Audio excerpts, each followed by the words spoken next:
नमस्कार दोस्तों, और स्वागत है आपका हमारी इस आत्म मंथन की यात्रा में। आज मैं आपसे एक कड़वा सवाल पूछना चाहता हूं। क्या आपने कभी सोचा है कि दुनिया में कुछ लोग इतनी आसानी से अमीर कैसे बन जाते हैं, और कुछ लोग जो दिन रात गधों की तरह मेहनत करते हैं, खून पसीना एक करते हैं, फिर भी उनकी जिंदगी गरीबी और उधारी में ही क्यों गुजर जाती है? क्या भगवान ने उनके साथ नाइंसाफी की है? क्या उनकी किस्मत खराब है, या फिर उनमें कोई ऐसी कमी है जिसे वे देख नहीं पा रहे? आज हम गौतम बुद्ध के पास चलेंगे और उनसे पूछेंगे कि गरीबी का असली कारण क्या है। बुद्ध ने कहा था, मनुष्य अपनी गरीबी का निर्माण खुद करता है। गरीबी बाहर नहीं, तुम्हारे मन के अंदर है। आज मैं आपको बुद्ध द्वारा बताए गए उन 5 मुख्य कारणों के बारे में बताऊंगा जो एक इंसान को कभी अमीर नहीं बनने देते। ये कारण कोई बाहरी परिस्थितियां नहीं है, बल्कि ये हमारे मन की बेड़ियां है। दोस्तों, ये वीडियो आपकी जिंदगी बदल सकता है। हो सकता है आज आपको अपनी कुछ कमियां दिखाई दे जो शायद कड़वी लगे, लेकिन याद रखिए, कड़वी दवा ही बीमारी को ठीक करती है। तो अगर आप अपनी गरीबी की जंजीरों को तोड़ना चाहते हैं तो इस वीडियो को अंत तक जरूर देखें, क्योंकि 5वां कारण सबसे खतरनाक है और उसका समाधान जाने बिना जाना आधी बीमारी लेकर जाने जैसा होगा। अगर आप अमीर बनने के लिए अपनी सोच बदलने को तैयार हैं, तो वीडियो को अभी लाइक कर दीजिए और चलिए सत्य का सामना करते हैं।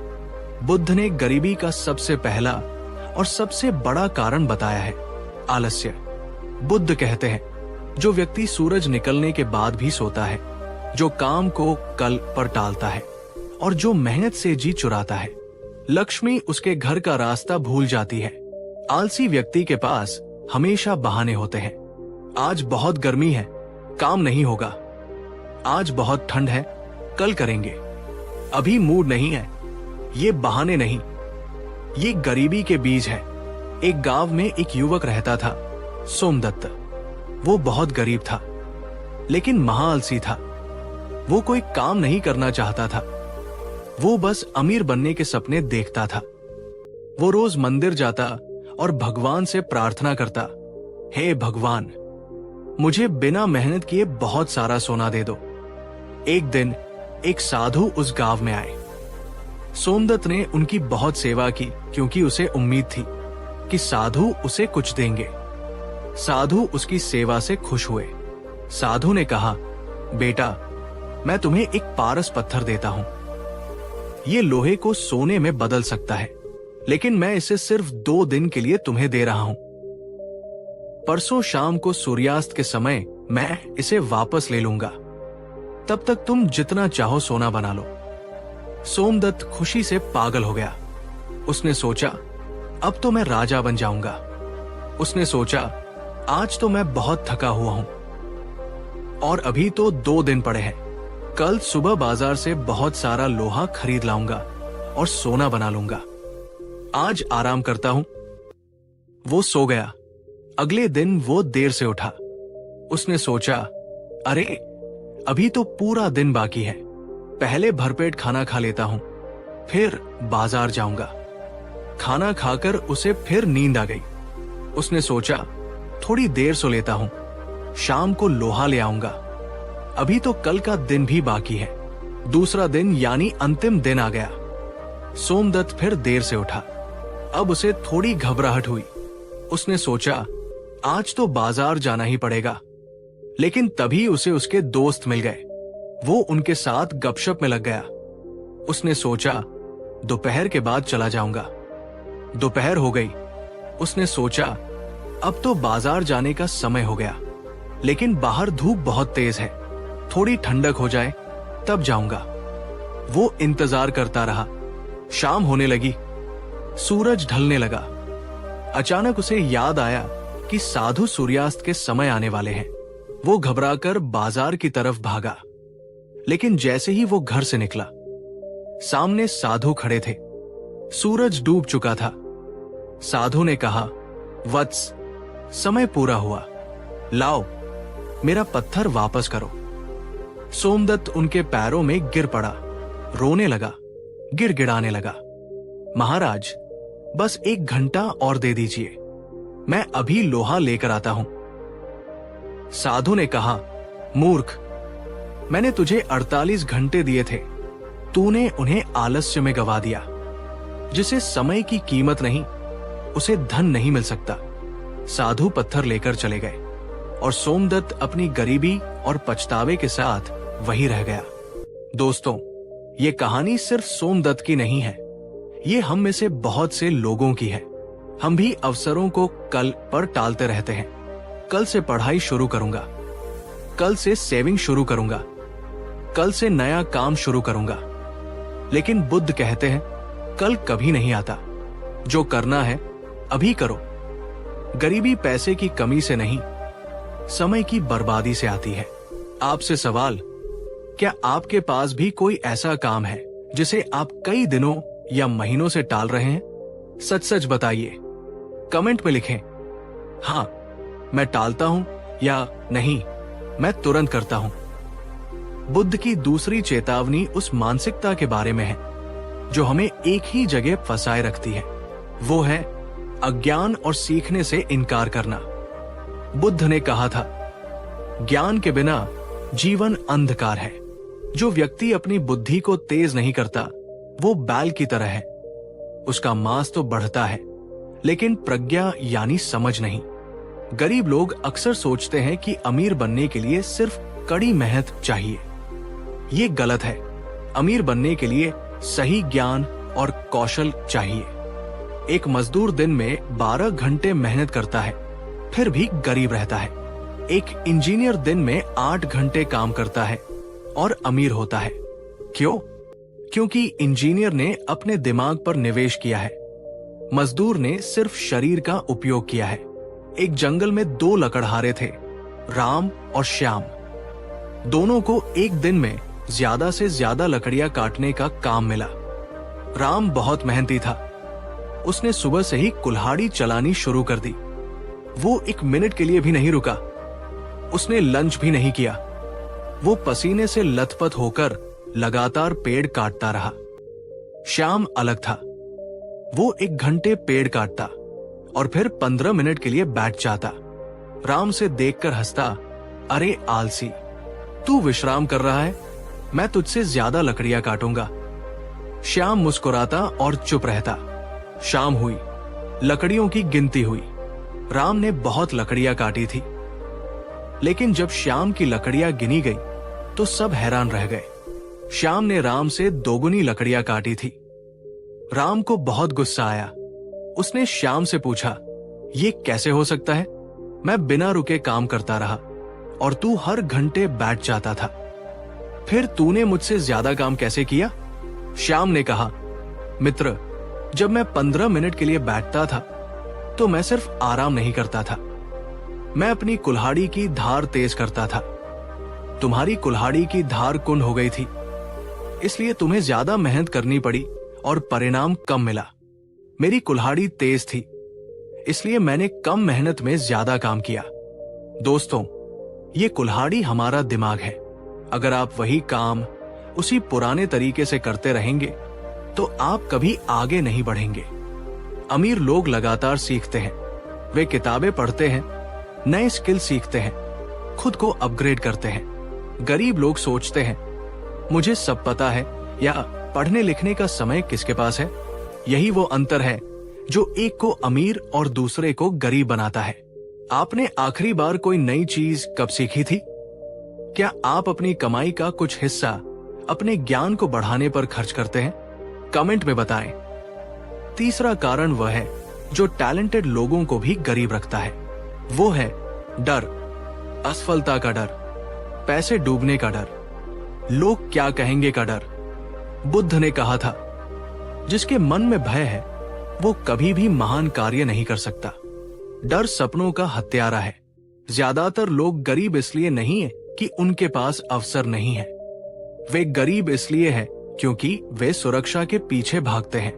वे बंधी बंधाई तनख्वाह चाहते हैं। वे रिस्क नहीं लेना चाहते। लेकिन धन का एक नियम है, जहां जोखिम नहीं, वहां लाभ नहीं। एक अमीर व्यापारी बूढ़ा हो गया था। उसे अपना उत्तराधिकारी चुनना था। उसने अपने तीनों बेटों को बुलाया और तीनों को 100-100 सोने के सिक्के दिए। उसने कहा, मैं तीर्थ यात्रा पर जा रहा हूं, 1 साल बाद लौटूंगा। जो इन सिक्कों का सबसे अच्छा उपयोग करेगा वही मेरा उत्तराधिकारी बनेगा। पहला बेटा बहुत डरपोक था। उसने सोचा, अगर ये सिक्के चोरी हो गए तो पिताजी नाराज होंगे। उसने सिक्कों को जमीन में गाड़ दिया ताकि वे सुरक्षित रहें। दूसरा बेटा थोड़ा समझदार था। उसने उन सिक्कों से गरीबों को कंबल और भोजन दान कर दिया। उसने सोचा, पुण्य कमाना सबसे अच्छा है। तीसरा बेटा साहसी था। उसने उन सिक्कों से कच्चा माल खरीदा, कारीगर लगाए और एक छोटा सा कारखाना शुरू कर दिया। उसने रिस्क लिया, उसे नुकसान भी हुआ, लेकिन उसने हार नहीं मानी।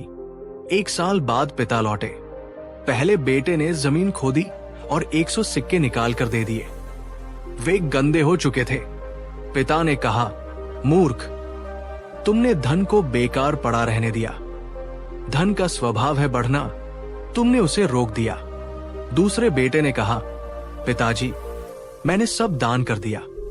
पिता ने कहा, तुमने अच्छा किया, लेकिन तुम व्यापारी नहीं बन सकते, तुम साधु बनो। तीसरा बेटा आया।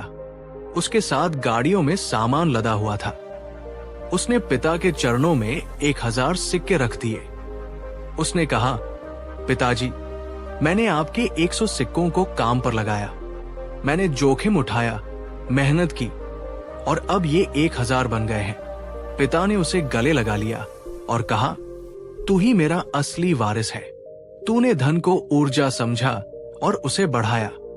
दोस्तों, अगर आप अपनी पूंजी, चाहे वो पैसा हो या टैलेंट को डर के मारे छुपाकर रखेंगे तो वो कभी नहीं बढ़ेगी। जहाज बंदरगाह पर सुरक्षित होता है, लेकिन वो वहां खड़े रहने के लिए नहीं बना होता। उसे तूफानों से लड़ना होता है। अमीर बनने के लिए आपको अपने कंफर्ट जोन से बाहर निकलना ही होगा। क्या कोई ऐसा काम है जो आप करना चाहते हैं, जैसे बिजनेस, लेकिन डर की वजह से शुरू नहीं कर रहे? कमेंट में लिखें, मैं निडर बनूंगा।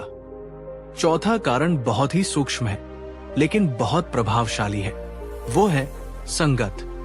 बुद्ध ने कहा था, एक चम्मच जहर पूरे तालाब को जहरीला नहीं कर सकता, लेकिन एक बुरा मित्र तुम्हारे पूरे जीवन को नष्ट कर सकता है। अगर आप 5 गरीब, नकारात्मक और आलसी लोगों के साथ रहते हैं तो छठे गरीब व्यक्ति आप होंगे। ये तय है। क्यों?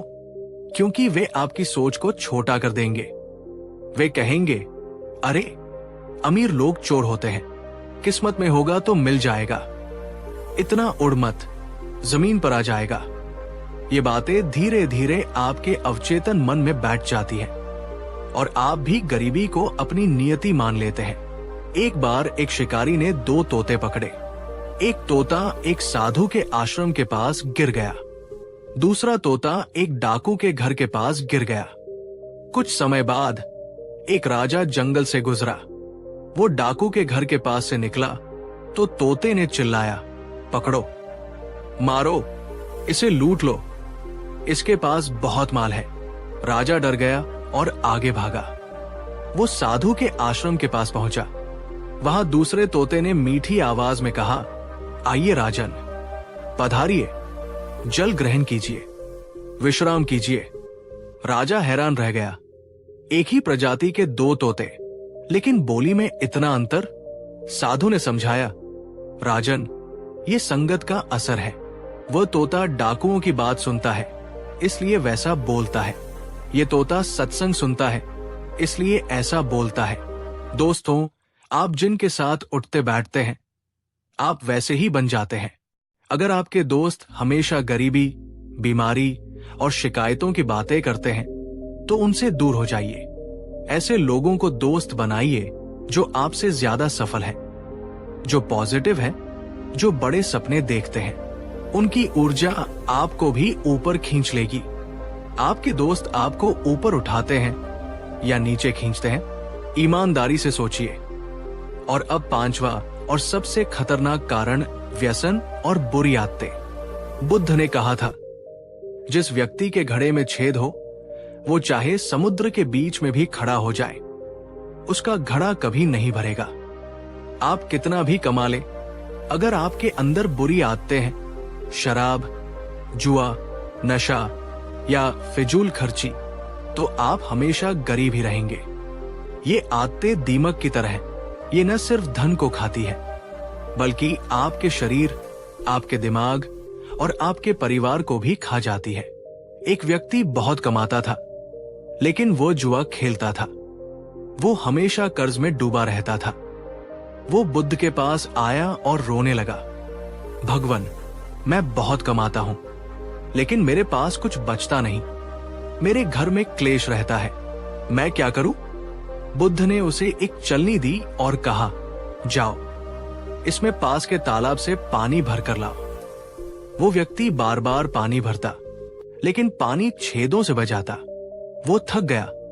उसने कहा, भगवान, इसमें पानी नहीं रुक सकता। बुद्ध ने कहा, ठीक इसी तरह तुम्हारे जीवन की चलनी में जुए के छेद है। तुम चाहे कितनी भी मेहनत कर लो, तुम्हारी कमाई उन छेदों से बच जाएगी। जब तक तुम इन छेदों को बंद नहीं करोगे, यानी आदतों को नहीं छोड़ोगे, तब तक समृद्धि तुम्हारे पास नहीं ठहरेगी। दोस्तों, अपनी आदतों की जांच कीजिए। क्या आप अपनी कमाई का बड़ा हिस्सा दिखावे में, नशे में या ऐसी चीजों में उड़ा देते हैं जिनकी जरूरत नहीं है? गरीबी आमदनी कम होने से नहीं आती, खर्चे और आदतें गलत होने से आती है। तो दोस्तों, आज हमने जाना कि इंसान गरीब क्यों रहता है। 1. आलस्य, काम को कल पर टालना। 2. अज्ञान, नया सीखने से बचना। 3. डर, जोखिम न लेना। 4. कुसंगत, नकारात्मक लोगों के साथ रहना। 5. व्यसन, बुरी आदतों में धन बर्बाद करना। बुद्ध का अंतिम संदेश याद रखिए, अपना दीपक स्वयं बनो। अपनी गरीबी के अंधेरे को अपनी मेहनत और ज्ञान के प्रकाश से मिटा दो। कोई और तुम्हारे लिए ये नहीं करेगा। गरीबी कोई सजा नहीं है जिसे आप भोगने के लिए मजबूर हैं। ये एक स्थिति है जिसे आप बदल सकते हैं। आज ही संकल्प लीजिए, एक आदत बदलिए और देखिए आपकी दुनिया कैसे बदलती है। दोस्तों, ये वीडियो सिर्फ मनोरंजन के लिए नहीं था, ये एक चेतावनी थी।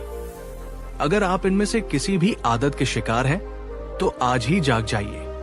अगर इस वीडियो ने आपकी आंखें खोली हैं, तो इसे लाइक करें, शेयर करें अपने दोस्तों और परिवार के साथ, खासकर युवाओं के साथ, ताकि वे सही रास्ते पर चल सके। सब्सक्राइब करें और हमारे परिवार का हिस्सा बने। कहानी 2।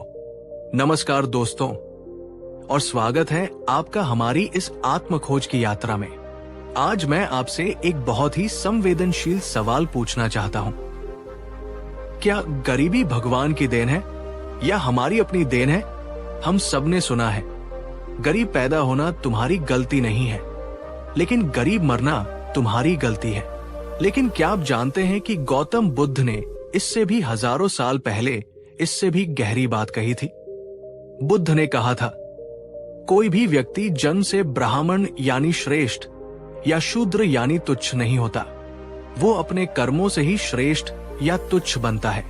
आज हम जानेंगे कि क्यों कुछ लोग बहुत साधारण परिस्थितियों में जन्म लेने के बाद भी इतिहास बदल देते हैं, और क्यों कुछ लोग सोने की चम्मच लेकर पैदा होने के बाद भी सब कुछ गवा देते हैं। हम जानेंगे कि गरीबी कोई बीमारी नहीं है, गरीबी एक मानसिकता है, और इस मानसिकता को कैसे बदला जा सकता है, ये आज हम बुद्ध की एक अद्भुत कहानी के माध्यम से सीखेंगे। दोस्तों, ये वीडियो आपके बच्चों और आपके भविष्य के लिए बहुत जरूरी है। अगर आप गरीबी के चक्र को तोड़ना चाहते हैं, तो इस वीडियो को अंत तक जरूर देखें, क्योंकि अंत में मैं आपको बुद्ध का वो समृद्धि मंत्र दूंगा जो आपको मानसिक और आर्थिक रूप से अमीर बना देगा। अगर आप अपनी सोच बदलने को तैयार हैं, तो वीडियो को अभी लाइक कर दीजिए और चलिए इस गहरे सत्य को जानते हैं। मगध के एक छोटे से गांव में 2 भाई रहते थे, राम और लखन। उनके पिता की मृत्यु हो चुकी थी। मां बहुत बीमार थी। घर में खाने को दाने नहीं थे। दोनों भाइयों की स्थिति एक जैसी थी, अत्यंत गरीब। लेकिन उनकी सोच में जमीन आसमान का फर्क था। लखन की सोच। लखन हमेशा अपनी किस्मत को कोसता था।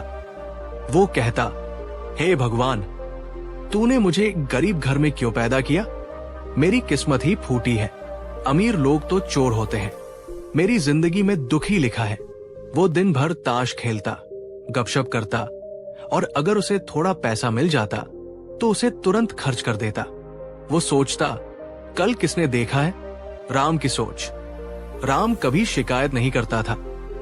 वो कहता, मैं गरीब पैदा हुआ, ये सच है, लेकिन मैं इस स्थिति को बदल सकता हूं। मेरे हाथ सलामत है, मेरा दिमाग तेज है। राम दिन में मजदूरी करता और रात को दिए की रोशनी में पढ़ाई करता या नया हुनर सीखता। वो अपनी कमाई का एक छोटा हिस्सा बचाता और उसे अपनी शिक्षा पर लगाता। एक दिन गांव में गौतम बुद्ध आए। लखन उनके पास गया और रोते हुए बोला, भगवान, मैं इतना गरीब क्यों हूं? क्या मेरे पिछले जन्मों के पाप है? बुद्ध ने मुस्कुराकर कहा, पुत्र, गरीबी का कारण अतीत में नहीं, तुम्हारे वर्तमान में है। बुद्ध ने दोनों भाइयों को एक परीक्षा दी। उन्होंने दोनों को मिट्टी के 2 घड़े दिए और कहा, इन घड़ों में नदी से पानी भरकर लाओ। जो सबसे पहले भरकर लाएगा, मैं उसे सफलता का रहस्य बताऊंगा। लखन ने घड़ा उठाया और देखा कि उसमें नीचे एक छोटा सा छेद है। वो चिल्लाया, महाराज, इसमें तो छेद है, इसमें पानी कैसे रुकेगा? आप मेरे साथ मजाक कर रहे हैं। मेरी तो किस्मत ही खराब है। उसने घड़ा फेंक दिया और जाकर पेड़ के नीचे सो गया। राम ने भी देखा कि घड़े में छेद है। उसने सोचा, बुद्ध ने दिया है तो कोई कारण होगा, मुझे हार नहीं माननी चाहिए। उसने नदी की गीली मिट्टी ली, उसे छेद पर लगाया और उसे थोड़ी देर धूप में सुखाया। छेद बंद हो गया। फिर उसने धीरज से घड़ा भरा और बुद्ध के पास ले आया। बुद्ध ने राम के सिर पर हाथ रखा और कहा, गरीब वो नहीं जिसके पास साधन यानी घड़ा खराब है। गरीब वो है जिसके पास प्रयास यानी मिट्टी लगाने की बुद्धि नहीं है। दोस्तों, इस कहानी में लखन और राम हम ही हैं। हम सब छेद वाले घड़े यानी समस्याओं के साथ पैदा हुए हैं। किसी के पास पैसा नहीं है, किसी के पास डिग्री नहीं है, किसी के पास कॉन्फिडेंस नहीं है, लेकिन जो लखन की तरह शिकायत करता है वो गरीब रह जाता है, और जो राम की तरह समाधान ढूंढता है वो अमीर बन जाता है। जब आपके सामने कोई मुश्किल आती है तो आप क्या करते हैं? 1, शिकायत करते हैं। लखन। 2, समाधान सोचते हैं। राम। कमेंट में सच बताएं, मैं राम बनूंगा या मैं लखन हूं। बुद्ध ने उस दिन एक बहुत गहरी बात समझाई। उन्होंने बताया कि इंसान गरीब पैदा नहीं होता, वो अपनी आदतों से गरीब बनता है। बुद्ध ने 3 मुख्य आदतें बताई जो अमीरी के रास्ते में दीवार बनकर खड़ी है। 1, प्रमाद। बुद्ध कहते हैं, जो व्यक्ति बाद में करूंगा कहता है, उसका बाद कभी नहीं आता। गरीब मानसिकता वाला व्यक्ति हमेशा आराम खोजता है। अमीर मानसिकता वाला व्यक्ति अवसर खोजता है। अगर आप सुबह देर तक सोते हैं, काम को टालते हैं और मेहनत से डरते हैं, तो आप गरीबी को निमंत्रण दे रहे हैं। 2, अविद्या। बुद्ध कहते हैं, सबसे बड़ा अंधकार अज्ञान है। लखन गरीब इसलिए था क्योंकि उसने छेद बंद करना नहीं सीखा। राम अमीर सफल इसलिए बना क्योंकि उसने अपनी बुद्धि का प्रयोग किया। जो लोग नया सीखने से कतराते हैं, जो किताबें नहीं पढ़ते, जो खुद को अपडेट नहीं करते, वे पीछे रह जाते हैं। 3, भय। बुद्ध कहते हैं, डर तुम्हें अपंग बना देता है। अगर मैं फेल हो गया तो, अगर लोग हंसे तो, ये डर इंसान को कोई भी नया काम शुरू करने से रोकता है और बिना जोखिम के कोई बड़ा लाभ नहीं मिलता। दोस्तों, जरा सोचिए, एक रिक्शा चलाने वाला दिन भर मेहनत करता है लेकिन गरीब रहता है। क्यों? क्योंकि वो सिर्फ शारीरिक मेहनत कर रहा है। आदत 1, वो नया कुछ सीख नहीं रहा। आदत 2, और वो कोई बड़ा रिस्क नहीं ले सकता। आदत 3, अमीरी सिर्फ पैसे से नहीं आती, सही दिशा में की गई मेहनत से आती है। इन तीनों में से कौन सी आदत आपको सबसे ज्यादा रोक रही है? आलस्य, अज्ञान या डर? कमेंट में लिखें। बुद्ध ने एक और बहुत महत्वपूर्ण बात बताई, मानसिकता का खेल। गरीब मानसिकता हमेशा कमी पर ध्यान देती है। मेरे पास पैसा नहीं है, सरकार खराब है, महंगाई बहुत है। जब आप कमी पर ध्यान देते हैं तो आपका दिमाग और ज्यादा कमियां ढूंढने लगता है। आप डिप्रेशन में चले जाते हैं और कोई एक्शन नहीं लेते। अमीर मानसिकता हमेशा प्रचुरता पर ध्यान देती है। मेरे पास अवसर है, मैं स्वस्थ हूं, मैं सीख सकता हूं।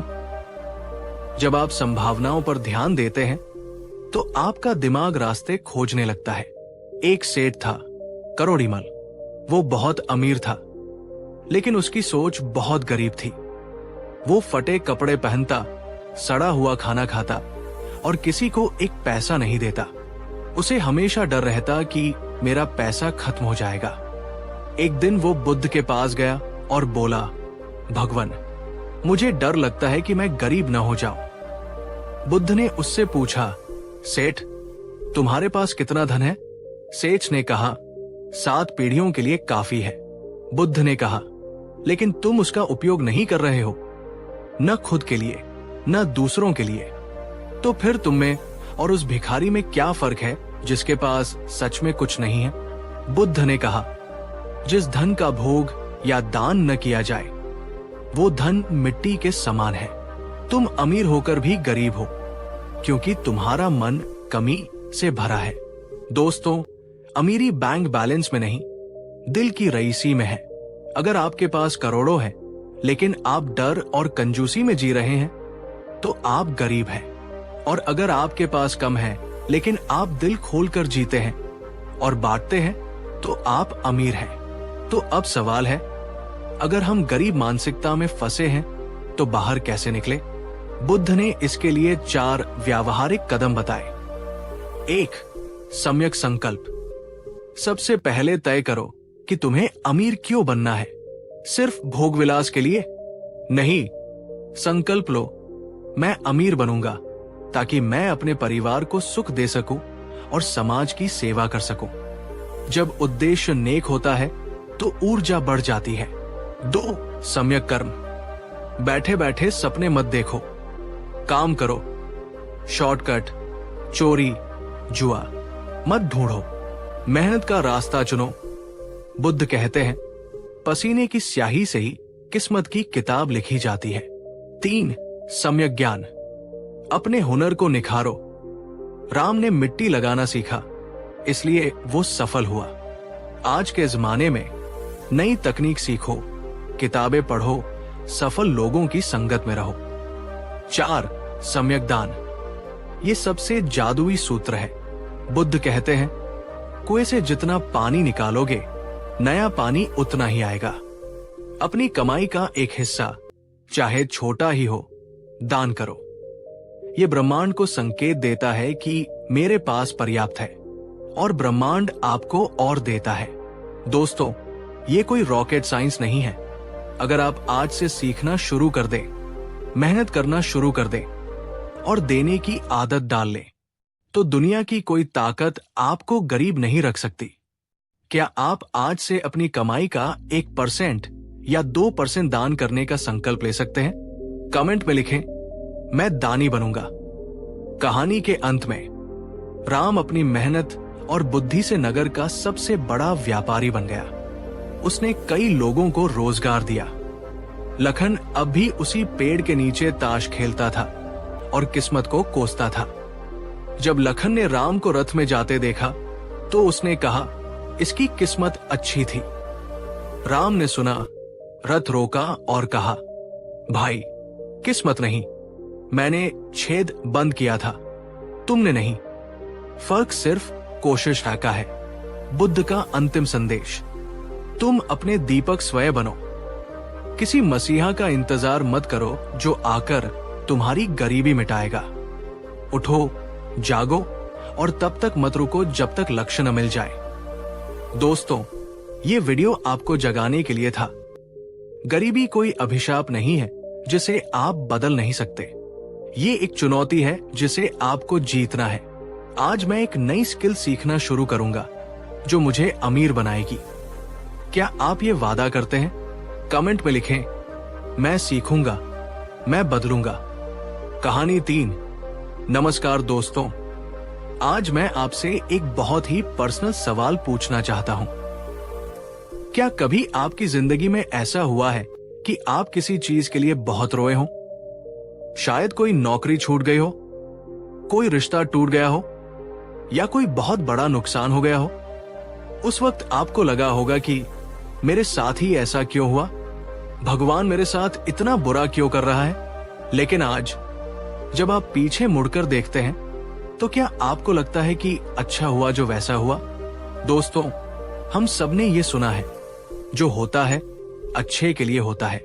लेकिन जब हम मुसीबत में होते हैं तो ये बात हमें सबसे ज्यादा झूठी लगती है। हमें गुस्सा आता है।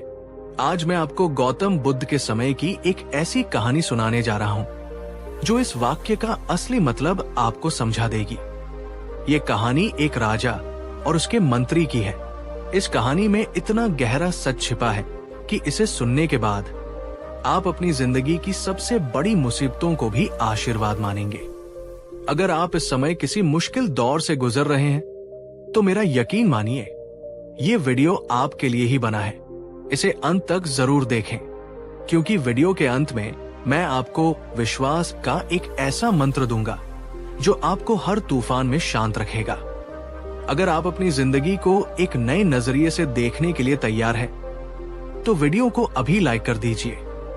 और चलिए कहानी शुरू करते हैं। मगध देश में एक राजा था जिसका नाम था प्रताप सिंह। वो बहुत बहादुर था, लेकिन थोड़ा जल्दबाज था। उसका एक मंत्री था जिसका नाम था सुमति। सुमति बहुत ज्ञानी और शांत स्वभाव का था। वो भगवान या नियति पर बहुत भरोसा करता था। उसकी एक तकिया कलाम थी।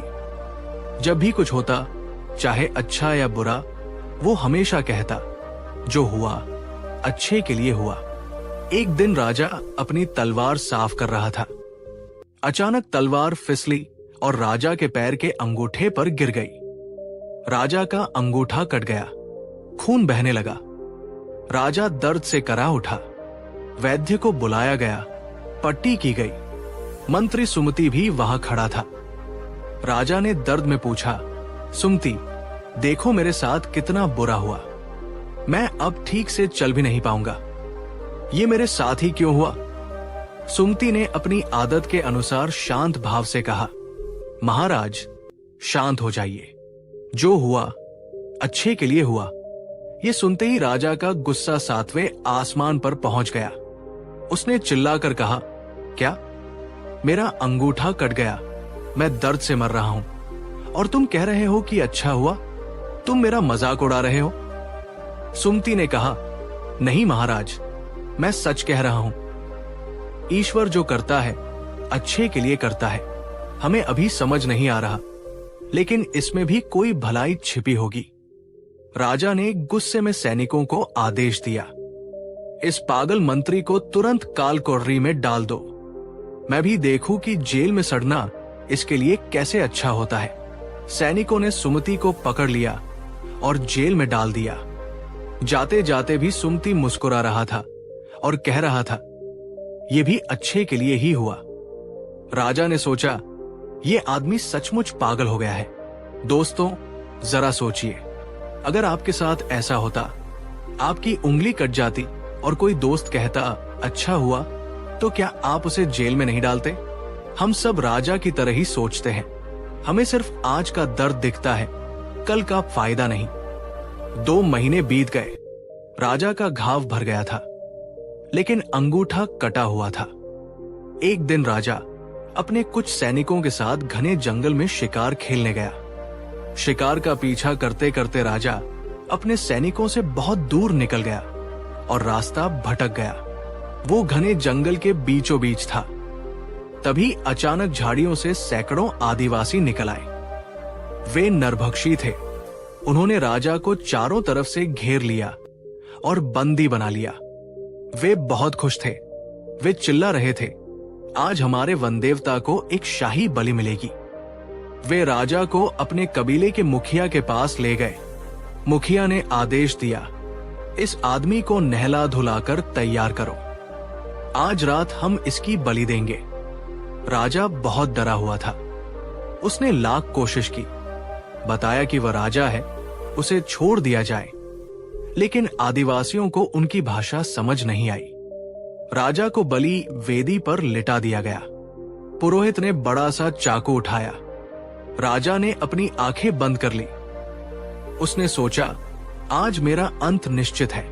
तभी पुरोहित की नजर राजा के पैर पर पड़ी। उसने जोर से चिल्लाया, रुको, बलि रोको। मुखिया ने पूछा, क्या हुआ? पुरोहित ने कहा, हम इसकी बलि नहीं दे सकते। इसका अंगूठा कटा हुआ है। ये शरीर खंडित यानी अधूरा है। हमारे देवता को खंडित बलि स्वीकार नहीं होगी। अगर हमने इसे चढ़ाया तो देवता नाराज हो जाएंगे और हमारा कबीला नष्ट हो जाएगा। मुखिया ने तुरंत राजा को छोड़ने का आदेश दिया। उसने कहा, जाओ, भाग जाओ यहां से, तुम हमारे किसी काम के नहीं हो। राजा को अपनी किस्मत पर यकीन नहीं हुआ। वो वहां से जान बचाकर भागा। वो जंगलों में दौड़ता रहा, जब तक कि वो अपने राज्य की सीमा पर नहीं पहुंच गया। जब वो सुरक्षित अपने महल पहुंचा तो वो हाँफ रहा था। अचानक उसे याद आया कि उसकी जान किस वजह से बची। उस कटे हुए अंगूठे की वजह से। अगर उसका अंगूठा सही सलामत होता तो आज उसकी गर्दन कट चुकी होती। उसे तुरंत मंत्री सुमति की बात याद आई, जो होता है अच्छे के लिए होता है। राजा को बहुत पछतावा हुआ। वो सीधा कालकोठरी की ओर दौड़ा। राजा ने खुद अपने हाथों से सुमति की जंजीरें खोली। उसने रोते हुए कहा, सुमति, तुम सही थे। मेरा अंगूठा कटना मेरे लिए वरदान साबित हुआ। आज उसी कटे अंगूठे ने मेरी जान बचा ली। मुझे माफ कर दो, मैंने तुम्हें बेवजह सजा दी। सुमति ने मुस्कुराकर कहा, महाराज, माफी मत मांगिए। जो हुआ अच्छे के लिए ही हुआ। राजा हैरान रह गया। उसने पूछा, सुमति, मेरा अंगूठा कटा, मेरी जान बची। ये तो समझ आता है कि मेरे लिए अच्छा था, लेकिन मैंने तुम्हें 2 महीने जेल में रखा, तुम्हें कष्ट दिया। इसमें तुम्हारे लिए क्या अच्छा हुआ? सुमति ने हंसते हुए जवाब दिया, महाराज, अगर आप मुझे जेल में नहीं डालते तो मैं कहां होता? राजा ने कहा, तुम मेरे साथ शिकार पर होते, हमेशा की तरह। सुमति ने कहा, बिल्कुल।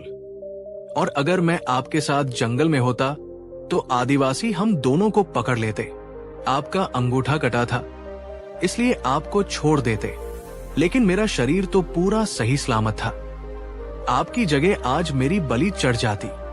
सुमति ने हाथ जोड़कर कहा, महाराज, आपने मुझे जेल भेजकर मेरी जान बचा ली, इसलिए जो हुआ बहुत अच्छे के लिए हुआ। दोस्तों, ये कहानी हमें हिलाकर रख देती है। हम अपनी छोटी छोटी बुद्धि से ईश्वर की बड़ी योजना को समझने की कोशिश करते हैं। हम सोचते हैं कि जो हमें अच्छा लग रहा है वही अच्छा है, और जो हमें बुरा लग रहा है वो बुरा है। लेकिन ऊपर वाला पूरी तस्वीर देख रहा है। क्या आपकी जिंदगी में कभी ऐसा हुआ है कि कोई चीज आपको नहीं मिली, जैसे कोई जॉब या कोई प्यार, और बाद में आपको लगा कि शुक्र है मैं बच गया? अपने अनुभव कमेंट में शेयर करें। बुद्ध ने इस दर्शन को तत्ता कहा था, यानी जैसा है वैसा ही स्वीकार करना।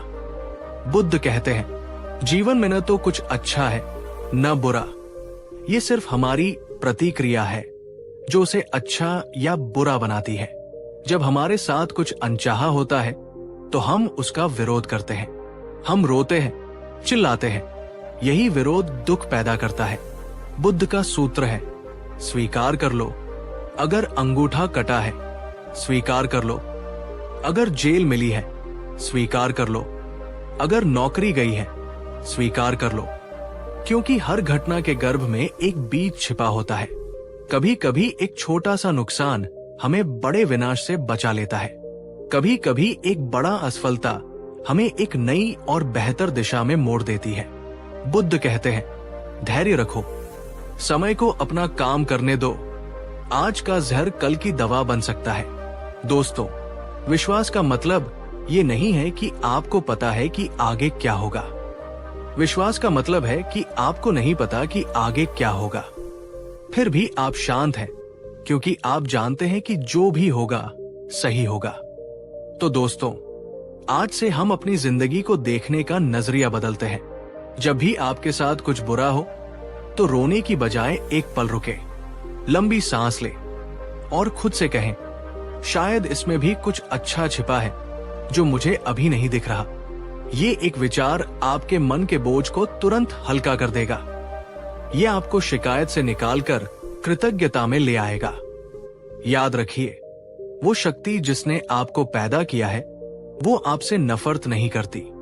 वो आपको सजा नहीं दे रही, वो आपको तैयार कर रही है। जैसे सोना आग में तपकर ही कुंदन बनता है, वैसे ही आप मुसीबतों से गुजर कर ही निखरते हैं।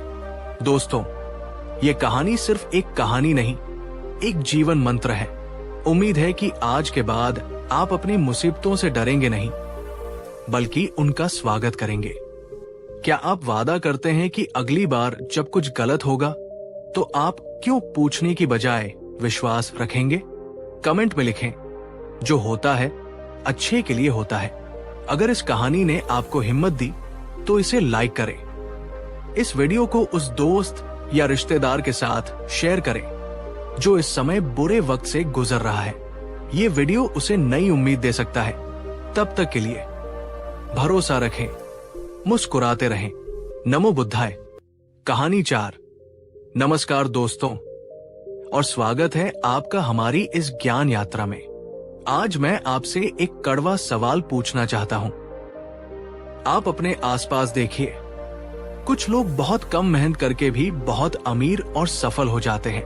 उनके पास दौलत, शोहरत और सुख सुविधाओं की कोई कमी नहीं होती।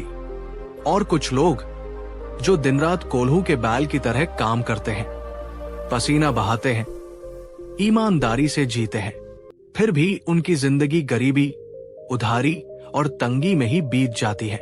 ऐसा क्यों? क्या भगवान ने उनके भाग्य में गरीबी लिखी है? क्या उनकी किस्मत खराब है?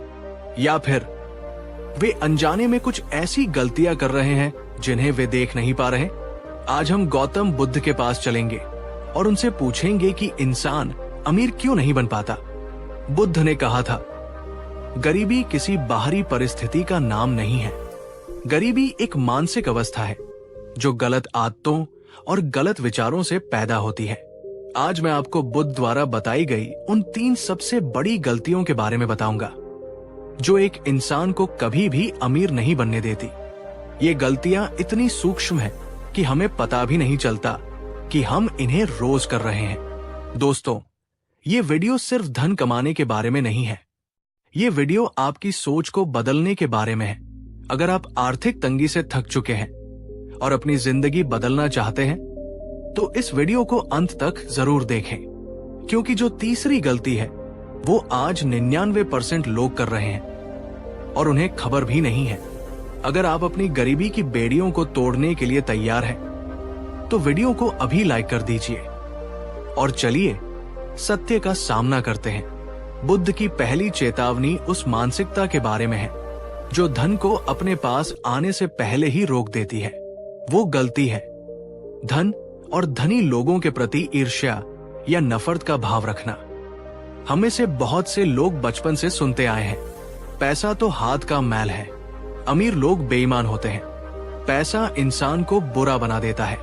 संतोष ही सबसे बड़ा धन है जिसका गलत अर्थ निकाला जाता है। ये बातें हमारे अवचेतन मन में एक प्रोग्रामिंग कर देती है कि पैसा बुरा है, और मनोविज्ञान का नियम है, आप उस चीज को कभी आकर्षित नहीं कर सकते जिससे आप नफरत करते हैं या जिसे आप बुरा मानते हैं। अगर आप अमीरों को देखकर जलते हैं, उन्हें चोर या लुटेरा कहते हैं, तो आप अनजाने में अपने मन को संदेश दे रहे हैं कि मैं अमीर नहीं बनना चाहता, क्योंकि मैं बुरा नहीं बनना चाहता। काशी में एक बहुत अमीर व्यापारी रहता था, जिसका नाम था सेठ माणिकचंद। उसने अपनी मेहनत से करोड़ों की संपत्ति बनाई थी। वो बहुत दानी भी था, लेकिन उसका इकलौता बेटा समीर बिल्कुल अलग था।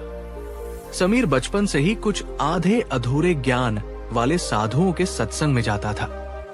वहां उसने बार बार सुना था, माया ठगिनी है, धन नरक का द्वार है, संतोष ही सबसे बड़ा धन है। ये बातें समीर के दिमाग में इतनी घर कर गई कि उसे अपने पिता के व्यापार से नफरत हो गई। वो अपने पिता को लालची और पापी समझने लगा। उसे लगता था कि व्यापार करना मतलब लोगों को ठगना है। जब माणिकचंद उसे दुकान पर बैठने को कहते तो समीर कहता, पिताजी, मैं आपकी पाप की कमाई में हाथ नहीं डालूंगा, मुझे मोक्ष चाहिए, पैसा नहीं। माणिकचंद बहुत दुखी थे। उन्हें डर था कि उनके मरने के बाद उनका बेटा या तो भूखा मरेगा या सारी संपत्ति बर्बाद कर देगा। एक दिन गौतम बुद्ध काशी आए। माणिकचंद अपने बेटे को बड़ी मुश्किल से मनाकर बुद्ध के पास ले गए और अपनी समस्या बताई। बुद्ध ने समीर को देखा और मुस्कुराए। उन्होंने समीर से पूछा, वत्स, तुम धन से इतनी नफरत क्यों करते हो? समीर ने थोड़े अहंकार से कहा, तथागत, धन बुराई की जड़ है। ये इंसान को भ्रष्ट और क्रूर बनाता है। मैं एक पवित्र और सात्विक जीवन जीना चाहता हूं, इसलिए मैं धन से दूर रहता हूं। बुद्ध ने कहा, अच्छा, तो आओ, मेरे साथ एक छोटी सी सैर पर चलो। बुद्ध समीर को लेकर नगर के एक बहुत गरीब इलाके में गए। वहां एक टूटी फूटी झोपड़ी के बाहर एक बूढ़ी औरत बैठी रो रही थी। उसका बेटा अंदर बीमार पड़ा था, कराह रहा था, लेकिन उस मां के पास दवा खरीदने के लिए एक पैसा भी नहीं था। बुद्ध ने समीर से पूछा, समीर, क्या तुम इस लाचार मां की मदद कर सकते हो? क्या तुम इसके बेटे की जान बचा सकते हो? समीर ने अपनी जेब टटोली, लेकिन वो तो त्यागी था, खाली हाथ आया था। उसका दिल पसीज गया, लेकिन वो बेबस था। उसने सिर झुका लिया, नहीं भगवान, मेरे पास कुछ नहीं है, मैं चाहकर भी कुछ नहीं कर सकता।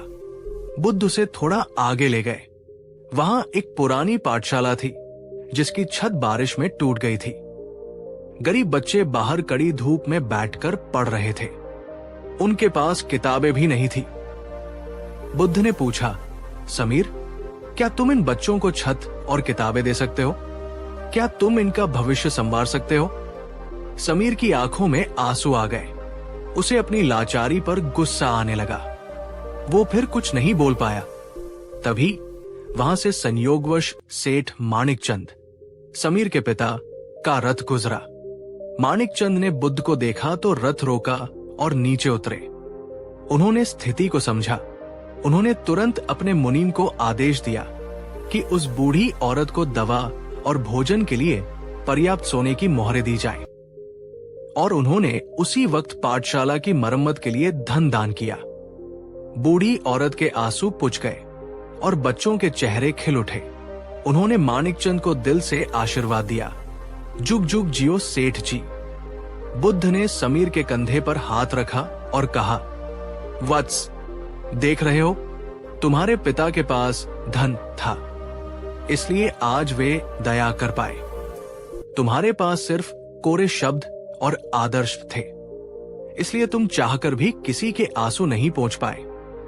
बुद्ध ने समझाया, धन बुरा नहीं है समीर, धन एक शक्ति है।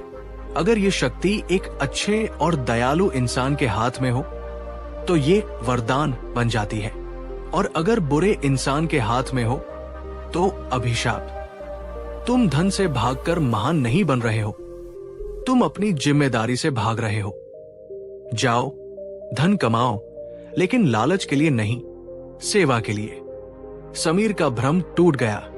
उसे समझ आ गया कि गरीबी में कोई आध्यात्मिकता नहीं है, असली आध्यात्मिकता सामर्थ्य में है। उसने उस दिन से अपने पिता के व्यापार में मन लगाया और उसे और ऊंचाइयों पर ले गया, लेकिन एक सेवा भाव के साथ।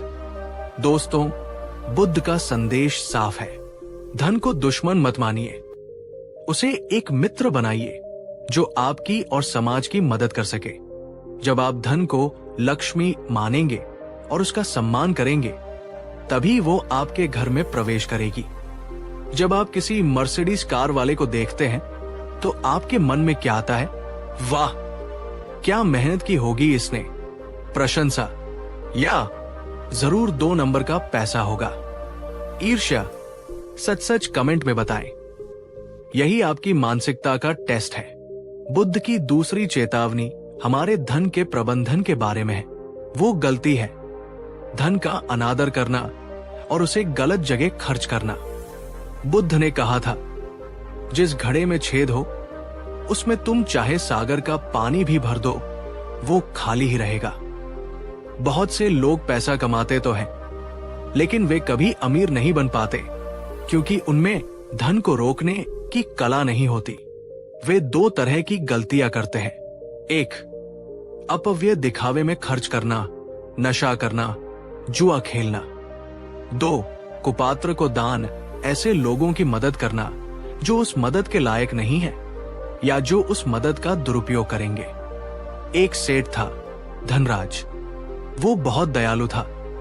वो मानता था कि दान देने से पुण्य मिलता है। उसके घर के बाहर एक भिखारी रोज आता था। वो हट्टा कट्टा और जवान था, लेकिन कामचोर था। सेठ उसे रोज सोने का एक सिक्का देता था। भिखारी वो सिक्का लेकर जुए के अड्डे पर जाता, शराब पीता और जुआ खेलता। सेठ के मुनीम ने उसे समझाया, सेठ जी, आप इसे पैसा देकर इसकी मदद नहीं कर रहे, इसे बर्बाद कर रहे हैं। ये आपके पैसे से पाप कर रहा है। सेठ ने कहा, मेरा काम देना है, उसका काम जो चाहे वो करना है। धीरे धीरे सेठ का व्यापार मंदा पड़ गया। उसके पास पैसे कम हो गए। एक दिन सेठ ने भिखारी को सोने के सिक्के की जगह तांबे का सिक्का दिया। भिखारी को बहुत गुस्सा आया। उसने वो सिक्का सेठ के मुंह पर दे मारा और गाली देकर बोला, कंजूस, आज सिर्फ तांबा, तेरा नाश हो। सेठ की आंखों में आंसू आ गए। उसे अपनी गलती का एहसास हुआ। तभी बुद्ध वहां आए। उन्होंने सेठ से कहा, वत्स, करुणा अच्छी है, लेकिन बिना प्रज्ञा के करुणा मूर्खता है। बुद्ध ने समझाया, धन एक बीज की तरह है।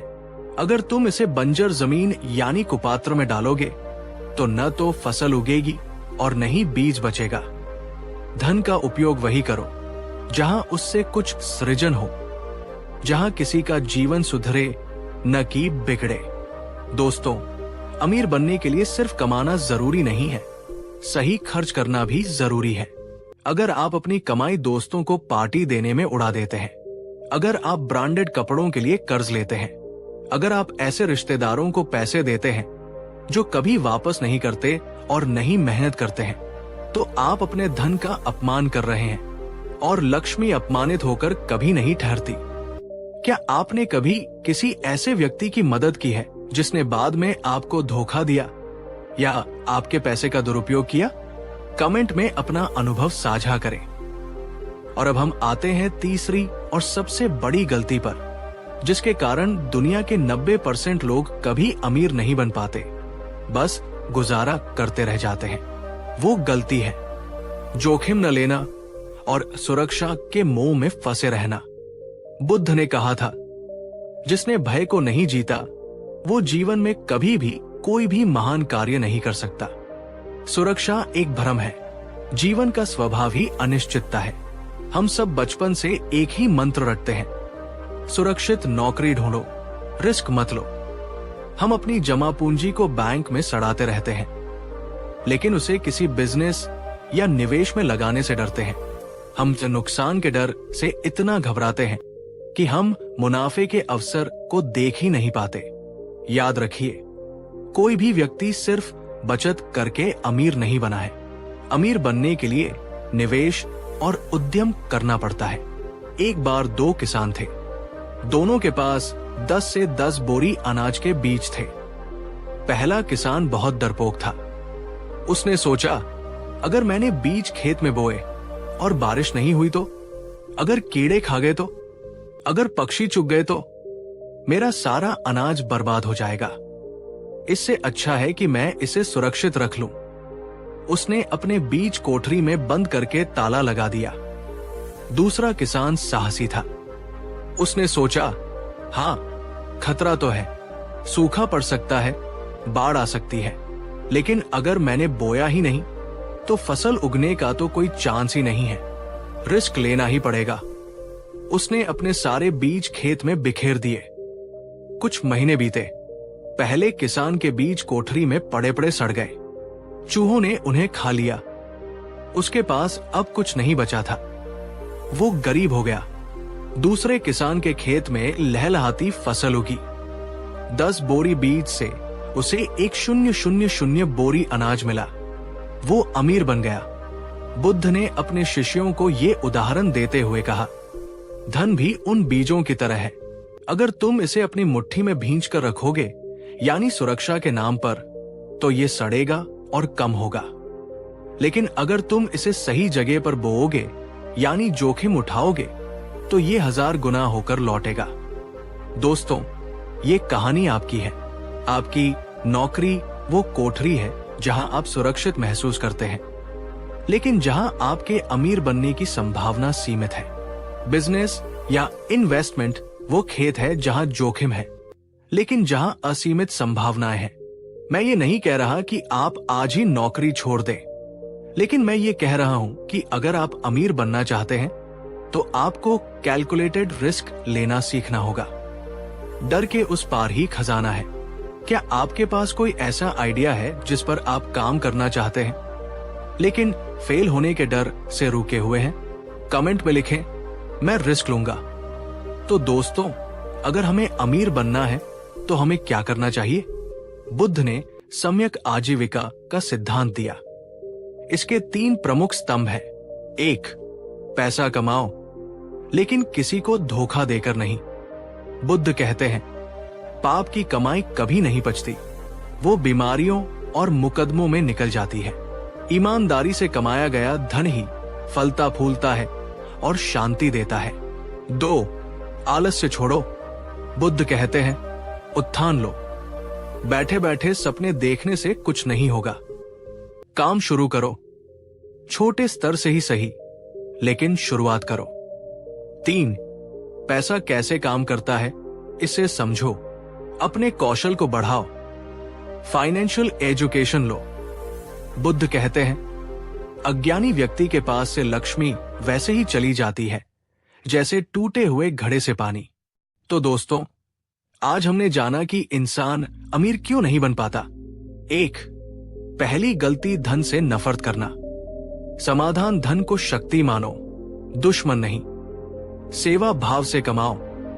2, दूसरी गलती धन का अपव्यय और कुपात्र को दान। समाधान पैसे की कद्र करें, उसे सही जगह खर्च करें और निवेश करें। 3, तीसरी गलती जोखिम न लेना। समाधान बीज को कोठरी में न सड़ाए, उसे खेत में बोए। रिस्क ले, क्योंकि वही विकास का रास्ता है। बुद्ध का अंतिम संदेश याद रखिए, अप दीपो भव, अपने दीपक स्वयं बनो। अपनी गरीबी के अंधेरे को अपनी मेहनत और बुद्धि के प्रकाश से मिटा दो। कोई मसीहा आकर तुम्हें अमीर नहीं बनाएगा, तुम्हें खुद ही प्रयास करना होगा। दोस्तों, ये वीडियो आपके जीवन में आर्थिक क्रांति लाने का एक प्रयास था। कहानी 4। नमस्कार दोस्तों, और स्वागत है आपका हमारी इस आत्म खोज की यात्रा में। आज हम एक ऐसे विषय पर बात करने जा रहे हैं जो हमारे जीवन की नींव से जुड़ा है। हमारा घर, हमारा परिवार। हम सब मेहनत करते हैं, पैसा कमाते हैं, सफलता चाहते हैं, लेकिन क्या आपने कभी सोचा है कि कुछ घरों में बरकत क्यों नहीं होती? पैसा आता तो है, लेकिन पानी की तरह बह जाता है। घर के सदस्य एक दूसरे से खुश नहीं रहते। हमेशा एक तनाव, एक कमी, एक संघर्ष का माहौल बना रहता है। हम दोष देते हैं अपनी किस्मत को, अपनी नौकरी को या सरकार को, लेकिन हम कभी अपने घर के अंदर नहीं झांकते। आज से 2500 साल पहले गौतम बुद्ध ने एक बहुत ही गहरी और चौंकाने वाली बात कही थी। उन्होंने कहा था, किसी भी परिवार की गरीबी या अमीरी उसकी तिजोरी में नहीं, बल्कि उस घर के लोगों की आदतों में बसती है। आज मैं आपके साथ बुद्ध द्वारा बताई गई उन 5 विनाशकारी आदतों पर बात करूंगा, जिन्हें अगर किसी घर में अपनाया जाता है तो उस घर में लक्ष्मी कभी स्थायी रूप से निवास नहीं कर सकती। उस घर में गरीबी और कलह का आना निश्चित है। दोस्तों, ये वीडियो सिर्फ एक कहानी नहीं है, ये आपके घर का आईना है। इस वीडियो को अपने पूरे परिवार के साथ बैठकर देखिएगा और पूरी ईमानदारी से विश्लेषण कीजिएगा कि कहीं इनमें से कोई आदत आपके घर में तो नहीं है। इस वीडियो को अंत तक जरूर देखें, क्योंकि 5वीं और अंतिम आदत आज के हर घर की सबसे बड़ी समस्या है। और अंत में मैं आपको बुद्ध का वो एक सूत्र बताऊंगा जो किसी भी घर को स्वर्ग बना सकता है। अगर आप अपने घर को एक सुखी और समृद्ध स्थान बनाना चाहते हैं तो इस वीडियो को अभी लाइक कर दीजिए और चलिए अपने घर की नींव को समझने की कोशिश करते हैं।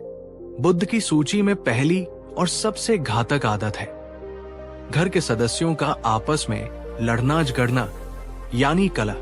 बुद्ध ने कहा था, जिस घर में शांति नहीं होती उस घर में लक्ष्मी एक पल भी नहीं ठहरती। कलह गरीबी को दिया गया खुला निमंत्रण है। ये एक बहुत गहरा मनोवैज्ञानिक और आध्यात्मिक सत्य है। जब घर में झगड़ा होता है तो क्या होता है? 1. नकारात्मक ऊर्जा। क्रोध, घृणा और कड़वे शब्द एक नकारात्मक ऊर्जा क्षेत्र बनाते हैं। ये ऊर्जा घर की दीवारों तक में समा जाती है। ऐसी जगह पर कोई भी सकारात्मक चीज जैसे अवसर, पैसा, खुशी आकर्षित नहीं हो सकती। 2. मानसिक अशांति। जो व्यक्ति घर में लड़कर ऑफिस जाता है, क्या वह अपने काम पर 100% ध्यान दे सकता है?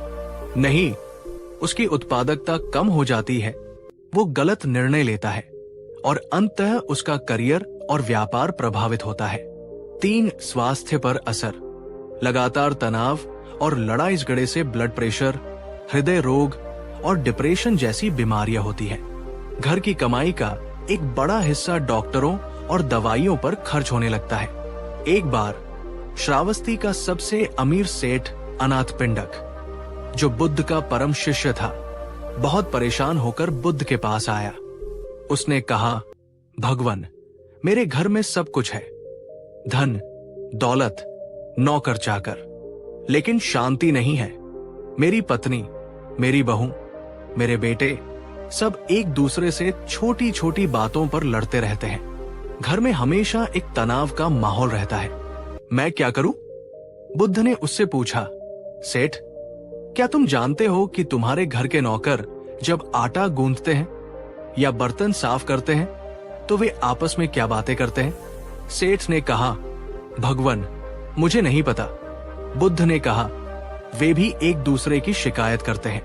वे कहते हैं, मालकिन बहुत चिल्लाती है, मालिक बहुत कंजूस है। तुम्हारे घर का हर सदस्य एक दूसरे के प्रति नकारात्मकता से भरा है। बुद्ध ने समझाया, जिस घर के सदस्य एक दूसरे का सम्मान नहीं करते, एक दूसरे की गलतियों को माफ नहीं करते और एक दूसरे को नीचा दिखाने की कोशिश करते हैं, वो घर बाहर से चाहे कितना भी सुंदर क्यों न हो, अंदर से वो एक श्मशान की तरह होता है और श्मशान में कभी समृद्धि का वास नहीं होता। बुद्ध ने सेठ को एक बहुत ही सरल उपाय दिया। सेठ, आज घर जाकर कुछ मत कहना, बस अपने परिवार के हर सदस्य को, यहां तक कि अपने नौकरों को भी बिना किसी कारण के प्रेम से मुस्कुराकर देखना, उनके कामों की सराहना करना। 1 हफ्ते तक बस यही करो। सेठ ने ऐसा ही किया। पहले दिन जब वो अपनी पत्नी को देखकर मुस्कुराया तो पत्नी हैरान रह गई। जब उसने अपने बेटे के काम की तारीफ की तो बेटा चौंक गया। धीरे धीरे घर का माहौल बदलने लगा। सेठ का प्रेम देखकर दूसरों का क्रोध भी शांत होने लगा। 1 हफ्ते में घर में एक अजीब सी शांति आ गई। दोस्तों, झगड़ा हमेशा 2 तरफ से होता है। अगर एक पक्ष शांत हो जाए तो दूसरा कितनी देर तक चिल्लाएगा? घर में शांति लाने की जिम्मेदारी किसी एक की नहीं, सबकी है। लेकिन शुरुआत कोई एक तो कर ही सकता है। क्या आपके घर में भी छोटी छोटी बातों पर तनाव हो जाता है? अगर हाँ, तो क्या आप आज ये संकल्प ले सकते हैं कि अगली बार जब कोई बहस शुरू हो तो आप चुप रहकर और मुस्कुराकर उसे खत्म करने की कोशिश करेंगे? कमेंट में लिखें, मैं शांति चुनूंगा। बुद्ध की सूची में दूसरी आदत वह है जिसे हम अक्सर बहुत छोटा और महत्वहीन समझते हैं, लेकिन जिसका हमारी मानसिकता और हमारी आर्थिक स्थिति पर बहुत गहरा प्रभाव पड़ता है। ये आदत है घर में गंदगी और अव्यवस्था रखना। आज का विज्ञान भी इस बात को मानता है। मनोविज्ञान में इसे ब्रोकन विंडो थ्योरी कहते हैं। अगर किसी इमारत की एक खिड़की टूटी हो तो धीरे धीरे लोग उस इमारत पर और पत्थर फेंकने लगते हैं और वो पूरी इमारत खंडहर बन जाती है। ठीक इसी तरह अगर आपका घर अव्यवस्थित और गंदा है तो आपका मन भी अव्यवस्थित और नकारात्मक हो जाता है। बुद्ध ने अपने भिक्षुओं के लिए बहुत सख्त नियम बनाए थे कि उनका रहने का स्थान, विहार हमेशा साफ सुथरा और व्यवस्थित होना चाहिए। क्यों? क्योंकि बुद्ध जानते थे तुम्हारा बाहरी वातावरण तुम्हारे भीतरी मन का प्रतिबिंब है। एक गंदा और अव्यवस्थित घर एक गंदे और अव्यवस्थित मन को दर्शाता है। बुद्ध के एक शिष्य थे जिनका नाम था चूड़ामणि। वे बहुत बुद्धिमान थे लेकिन बहुत आलसी और गंदे रहते थे। उनकी कुटिया में हमेशा कूड़े का ढेर लगा रहता था। उनके कपड़े मैले रहते थे। एक दिन बुद्ध खुद उनकी कुटिया में पहुंचे। उन्होंने देखा कि कुटिया में पैर रखने की भी जगह नहीं है। बुद्ध ने कुछ नहीं कहा। उन्होंने अपनी चादर उतारी और खुद झाड़ू उठाकर कुटिया की सफाई करने लगे। ये देखकर चूड़ामणि शर्म से पानी पानी हो गया। वो दौड़कर आया और बुद्ध के पैरों में गिर पड़ा। भगवान, ये आप क्या कर रहे हैं? ये काम मेरा है। आप मुझे पाप का भागी बना रहे हैं।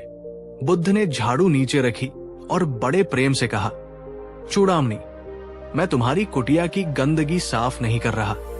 मैं तुम्हारे मन की गंदगी साफ करने की कोशिश कर रहा हूं। उन्होंने समझाया, जब तुम्हारे चारों ओर अव्यवस्था होती है तो तुम्हारा मन भी स्पष्ट रूप से सोच नहीं पाता। तुम सही निर्णय नहीं ले पाते। तुम्हारे अंदर आलस्य और निराशा का भाव पैदा होता है। ये गंदगी तुम्हारी प्रगति को रोक रही है। बुद्ध ने कहा, स्वच्छता सिर्फ शरीर की नहीं, मन और वातावरण की भी होनी चाहिए। जहां स्वच्छता है वही सकारात्मक ऊर्जा का वास होता है और जहां सकारात्मक ऊर्जा है वही समृद्धि आती है। उस दिन के बाद चूड़ामणि ने अपनी कुटिया को मंदिर की तरह साफ रखना शुरू कर दिया और लोगों ने देखा कि कुछ ही समय में उनके ध्यान और उनकी समझ में भी अद्भुत प्रगति हुई।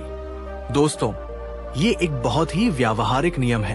अगर आपके घर में टूटी फूटी चीजें, पुराने कपड़े और फालतू का सामान भरा पड़ा है तो आप अनजाने में गरीबी और ठहराव को आमंत्रित कर रहे हैं। आज ही एक काम करें, अपने घर का कोई एक कोना या एक अलमारी चुनें और उसे पूरी तरह से साफ करें। उन सभी चीजों को हटा दें जिनकी आपको जरूरत नहीं है। आप महसूस करेंगे कि जैसे ही वो जगह साफ हुई, आपके मन में भी एक हल्कापन और एक नई ऊर्जा आ गई है। क्या आपका कमरा या आपकी स्टडी टेबल अक्सर अव्यवस्थित रहती है? अगर हाँ, तो क्या आप आज से रोज 15 मिनट अपनी चीजों को व्यवस्थित करने का नियम बनाएंगे?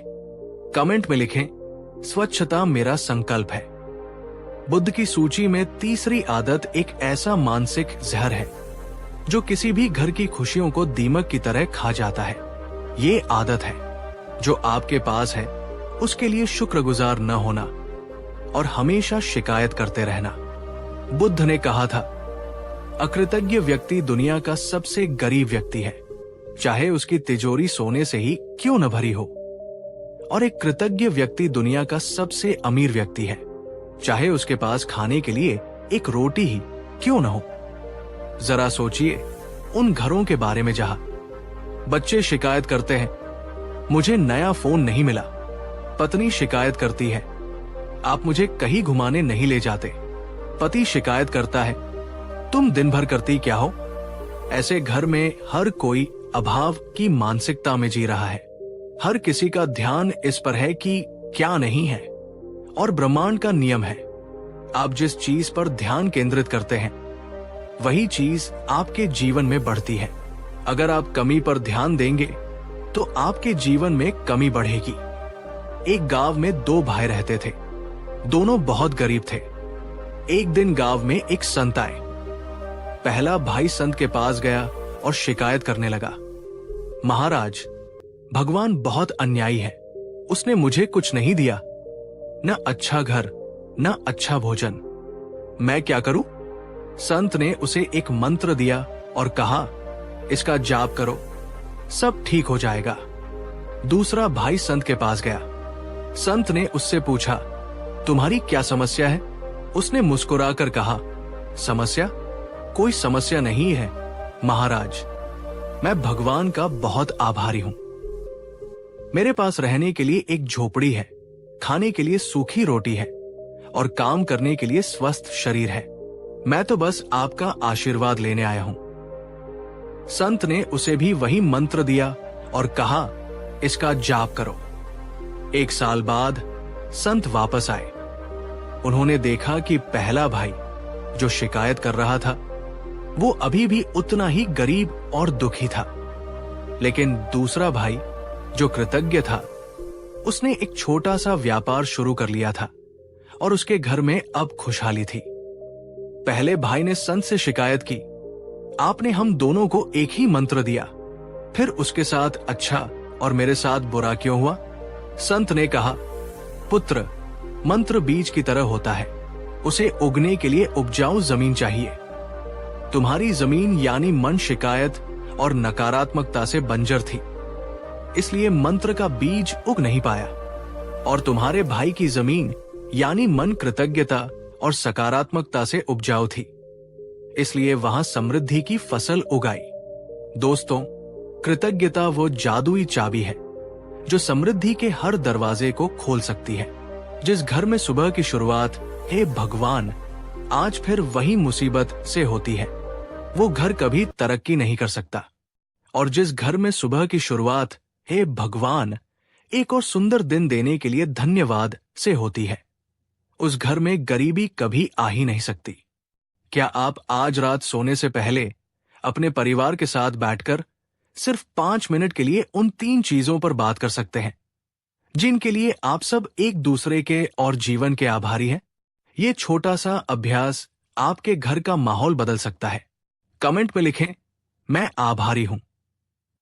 बुद्ध की चौथी चेतावनी उस आदत के बारे में है जो प्रतिभा और अवसरों दोनों को बर्बाद कर देती है।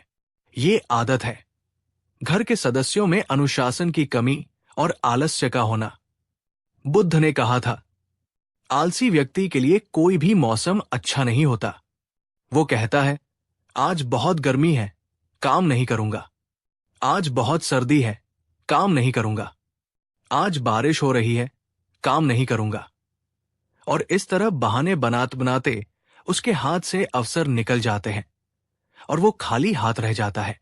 उन घरों के बारे में सोचिए जहां लोग सुबह देर तक सोते रहते हैं, कोई भी काम समय पर नहीं होता, पैसे का कोई हिसाब किताब नहीं है, जहां मन किया खर्च कर दिया। लोग घंटों तक टीवी या मोबाइल पर अपना समय बर्बाद करते हैं। ऐसे घर में कभी भी समृद्धि का निर्माण नहीं हो सकता। समृद्धि अनुशासन और निरंतर प्रयास की मांग करती है। एक बार बुद्ध ने देखा कि उनका एक भिक्षु दिन में भी सो रहा है। बुद्ध उसके पास गए और उसे जगाया। भिक्षु ने शर्मिंदा होकर कहा, भगवन, मुझे आलस्य बहुत आता है, मैं क्या करूं? बुद्ध ने उससे पूछा, क्या तुम्हें मृत्यु का भय है? भिक्षु ने कहा, हां भगवन। बुद्ध ने कहा, तो फिर तुम ऐसे कैसे सो सकते हो जैसे तुम अमर हो?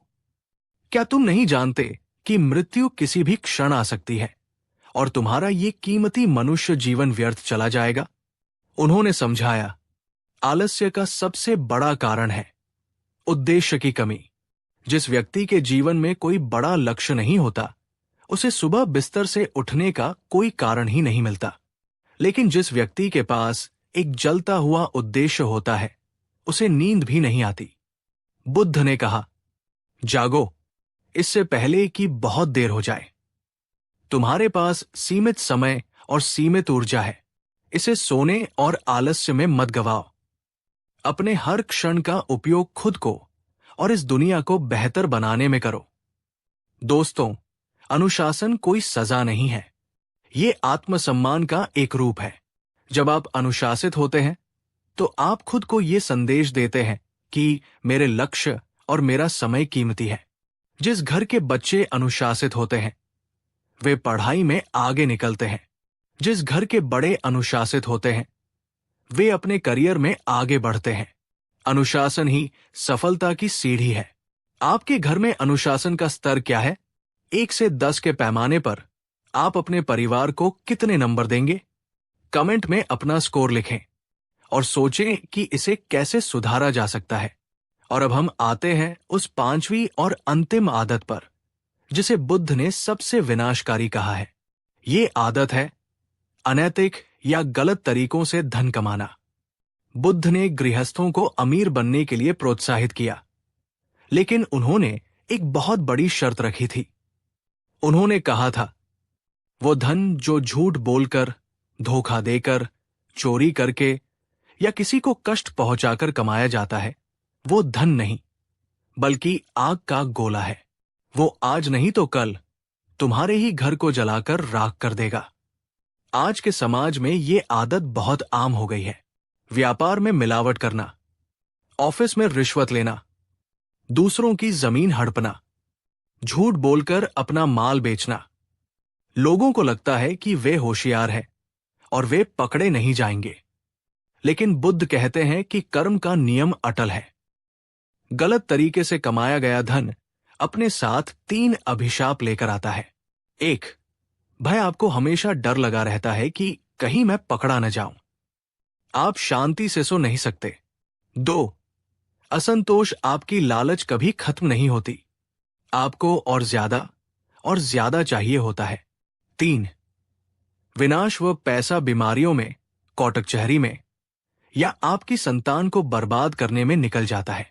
वो कभी सुख नहीं देता। बुद्ध के गांव में एक कसाई रहता था। वो बहुत अमीर था। वो रोज सैकड़ों जानवरों को मारता और उनका मांस बेचता था। लोग उससे डरते थे, लेकिन मन ही मन उससे घृणा करते थे। एक दिन वो अचानक बीमार पड़ा। उसके शरीर में असहनीय पीड़ा होने लगी। वो ऐसे चिल्लाता था जैसे कोई उसे काट रहा हो। कोई भी वैद्य उसका इलाज नहीं कर पाया और अंत में वो तड़प तड़प कर मर गया। बुद्ध ने अपने शिष्यों को समझाया। उसने जीवन भर दूसरों को जो पीड़ा दी, वही पीड़ा अंत में उसे भोगनी पड़ी। ये कर्म का फल है, इससे कोई नहीं बच सकता। दोस्तों, शॉर्टकट हमेशा खतरनाक होते हैं। ईमानदारी का रास्ता शायद थोड़ा लंबा और मुश्किल हो, लेकिन मंजिल पर जो सुकून मिलता है वो अनमोल है। थोड़ा कम कमा लीजिए, लेकिन शांति से कमाइए। क्या आप मानते हैं कि ईमानदारी से कमाया गया 1 रुपया बेईमानी से कमाए गए 1000 रुपयों से बेहतर है? अगर हाँ, तो इस वीडियो को लाइक करके अपनी सहमति जताएं। तो दोस्तों, आज हमने उन 5 आदतों को जाना जो किसी भी घर में गरीबी को न्योता देती है। 1, कलह और अशांति। 2, गंदगी और अव्यवस्था। 3, शिकायत और अकृतज्ञता। 4, आलस्य और अनुशासनहीनता। 5, अनैतिक कमाई। अब वो अंतिम सूत्र जो बुद्ध ने दिया था, जो किसी भी घर को स्वर्ग बना सकता है, वो सूत्र है सम्यक आजीविका प्लस सम्यक प्रयास। इसका सरल भाषा में अर्थ है, ईमानदारी से कमाओ और उस कमाई को बढ़ाने के लिए अनुशासित होकर मेहनत करो। और इस सब के साथ अपने घर में प्रेम, शांति और कृतज्ञता का माहौल बनाए रखो। जिस घर में ये गुण आ जाते हैं, उस घर में लक्ष्मी को आने से कोई नहीं रोक सकता। दोस्तों, ये यात्रा सिर्फ एक वीडियो नहीं थी, ये एक आत्मविश्लेषण था। अपने घर को देखिए, अपने परिवार को देखिए और सबसे जरूरी, खुद को देखिए। इनमें से कौन सी आदत आपके घर की खुशियों में सेंध लगा रही है? उसे पहचानिए और उसे आज ही बदलने का संकल्प लीजिए। इन 5 आदतों में से कौन सी एक आदत को आप आज ही अपने घर से बाहर निकालने का वादा करते हैं? कमेंट में उस आदत का नंबर या नाम लिखिए। धन्यवाद। फिर मिलेंगे एक नई ज्ञान यात्रा के साथ। भवतु सब्ब मंगल, सभी का मंगल हो। नमस्कार दोस्तों, आज मैं आपसे एक बहुत ही निजी बात करना चाहता हूं। क्या आप अभी अपनी जिंदगी के किसी मुश्किल दौर से गुजर रहे हैं? क्या आपको ऐसा लगता है कि आप चारों तरफ से मुसीबतों से घिर गए हैं? कोई रास्ता नहीं दिख रहा, कोई उम्मीद की किरण नहीं बची। कभी कभी जिंदगी हमें ऐसे मोड़ पर खड़ा कर देती है जहां हमें लगता है कि ये रात कभी खत्म नहीं होगी। नौकरी चली गई, प्यार खो गया, सेहत बिगड़ गई, या किसी अपने ने धोखा दे दिया। मन करता है हार मान ले, सब कुछ छोड़ दें। लेकिन दोस्तों, रुकिए। आज मैं आपको गौतम बुद्ध के समय की एक ऐसी कहानी सुनाने जा रहा हूं जो आपको ये विश्वास दिलाएगी कि ये अंत नहीं है। बुद्ध ने कहा था, अंधेरा चाहे कितना भी गहरा हो, वो सूरज को उगने से नहीं रोक सकता। आज हम जानेंगे कि कैसे घोर निराशा के बादलों को चीरकर उम्मीद का सूरज निकलता है। ये कहानी एक ऐसे व्यक्ति की है जिसने अपना सब कुछ खो दिया था, लेकिन फिर उसने बुद्ध की एक बात से अपनी जिंदगी को ऐसा पलटा कि दुनिया देखती रह गई। अगर आप भी हिम्मत हारने की कगार पर हैं, तो बस 10 मिनट के लिए इस वीडियो को देख लीजिए। ये वीडियो आपको फिर से खड़ा कर देगा। इसे अंत तक देखिएगा, क्योंकि अंत में बुद्ध का वो गुप्त मंत्र है जो आपको हर अंधेरे में राह दिखाएगा। अगर आप उम्मीद की लौ जलाने को तैयार हैं, तो वीडियो को अभी लाइक कर दीजिए। और चलिए इस कहानी में प्रवेश करते हैं। मगध देश में एक बहुत बड़ा व्यापारी रहत था। नाम था सुदामा। सुदामा के पास सब कुछ था, धन, दौलत, बड़ा परिवार, समाज में मान सम्मान। वो बहुत सुखी था, लेकिन वक्त का पहिया घुमा। अचानक एक रात उसके गोदाम में आग लग गई। उसका सारा माल जलकर खाक हो गया। उसी हफ्ते उसके व्यापारिक साझीदारों ने उसे धोखा दिया और उसका बचा खुचा पैसा लेकर भाग गए। सुदामा पर कर्ज का पहाड़ टूट पड़ा। उसका आलीशान घर बिक गया। उसके दोस्त जो उसकी दावतों में आते थे, अब उसे पहचानते भी नहीं थे। यहां तक कि उसकी पत्नी और बच्चों ने भी उसे ताने मारने शुरू कर दिए। सुदामा सड़क पर आ गया। वो भीख मांगने को मजबूर हो गया। उसे लगा कि अब जीने का कोई मतलब नहीं है, ये अंधेरा कभी नहीं छंटेगा। एक रात, अमावस्या की काली रात थी। सुदामा एक गहरी नदी के किनारे गया। उसने सोचा, इस नदी में कूदकर मैं अपने दुखों का अंत कर लूंगा। वो कूदने ही वाला था कि तभी उसे पीछे से एक शांत और गंभीर आवाज सुनाई दी। रुक जाओ मित्र, पानी बहुत गहरा है, लेकिन जीवन उससे भी गहरा है। सुदामा ने मुड़कर देखा। वहां एक सन्यासी खड़े थे। उनके चेहरे पर एक अद्भुत तेज था। वे गौतम बुद्ध थे। सुदामा रो पड़ा। वो बुद्ध के चरणों में गिर गया और बोला, भगवन, मुझे मत रोकिए। मेरा सब कुछ लुट गया है। मेरे पास जीने की कोई वजह नहीं बची। मेरा जीवन एक काली रात बन गया है जिसकी कोई सुबह नहीं है। बुद्ध ने उसे उठाया। उन्होंने अपनी चादर उसे ओढ़ाई और पास जल रही आग के पास बिठाया। बुद्ध ने उसकी आंखों में देखा और पूछा, सुदामा, क्या तुम जानते हो कि रात सबसे ज्यादा अंधेरी कब होती है? सुदामा ने सिर हिलाया। बुद्ध ने कहा, रात सबसे ज्यादा अंधेरी और डरावनी तब होती है जब भोर यानी सुबह होने ही वाली होती है। बुद्ध ने कहा, तुम अभी जिस अंधेरे को देख रहे हो, वो अंत नहीं है, वो एक नई शुरुआत का संकेत है। प्रकृति का नियम है, जो गिरता है वो उठता भी है, जो डूबता है वो तैरता भी है। दोस्तों, सुदामा की जगह खुद को रखकर देखिए। जब हमारे पास कुछ नहीं बचता तो हमें लगता है कि हम जीरो हो गए हैं, लेकिन बुद्ध कहते हैं कि जीरो अंत नहीं, शुरुआत है। क्या आपकी जिंदगी में कभी ऐसा पल आया है जब आपको लगा कि अब सब खत्म, लेकिन फिर अचानक कोई रास्ता निकल आया? कमेंट में हाँ लिखकर हमें बताएं। सुदामा ने कहा, लेकिन भगवन, मैं बर्बाद हो चुका हूं। राख के ढेर से क्या उगेगा? बुद्ध ने पास पड़ी एक जली हुई लकड़ी की राख उठाई। उसके नीचे से उन्होंने एक छोटा सा हरा अंकुर निकाला जो राख के नीचे दबा हुआ था। बुद्ध ने कहा, देखो सुदामा, ऊपर सब कुछ जल गया, राख हो गया, लेकिन नीचे जीवन अभी भी सुरक्षित था। ये बीज राख के नीचे भी जिंदा रहा और अब बाहर निकल रहा है।